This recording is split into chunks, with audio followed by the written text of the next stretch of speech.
Assalamu alaikum dear students. I am Sumaya Mohammed from Boys Higher Secondary School Yunsu. Dear students, हम पढ़ रहे हैं second chapter political science का, that is known as constitutional design. और अभी तक हमने पढ़ा कि कॉन्स्टिट्यूशन जो है वो क्या है। It's a set of written rules that are accepted by the people in the country. फिर हमने देखा why do we need constitution.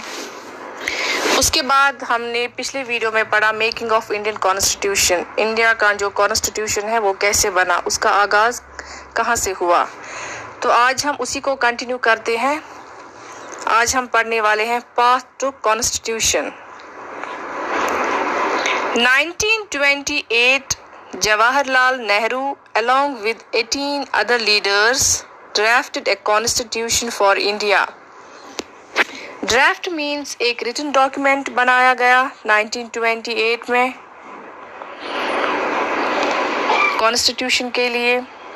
1931 में कराची में एक सेशन हुआ, यानी एक मीटिंग हुई regarding the making of constitution. वहाँ पे एक रेजोल्यूशन पास किया गया। रेजोल्यूशन मतलब एक फर्म डिसीजन लिया गया इस मीटिंग में कि कॉन्स्टिट्यूशन कैसा होगा। दैट मीन्स फ्रॉम 1928 से ही शुरुआत हो गई थी कॉन्स्टिट्यूशन बनाने की। Constitution makers were familiar with political institutions.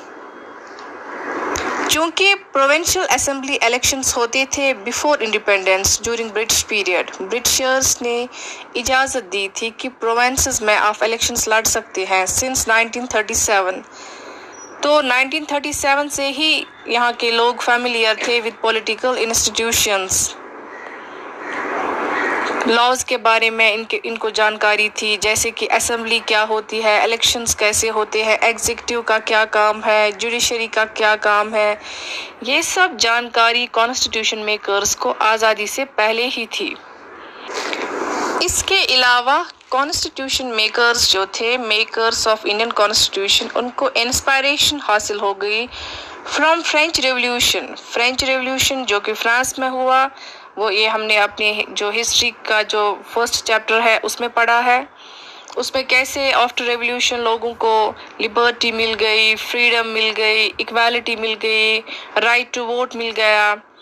तो इन सब से इंस्पायरेशन हासिल हो गई कॉन्स्टिट्यूशन मेकर्स को। लाइक आइडियाज़ ऑफ लिबर्टी, आज़ाद होना क्या होता है, फ्रीडम किसे कहते हैं, इक्वालिटी किस तरह, डाइवर्स पॉपुलेशन जो यहाँ इंडिया में है, डिफरेंट रिलीजन्स के लोग हैं, डिफरेंट कास्ट्स के लोग हैं, डिफरेंट लैंग्वेज के लोग हैं।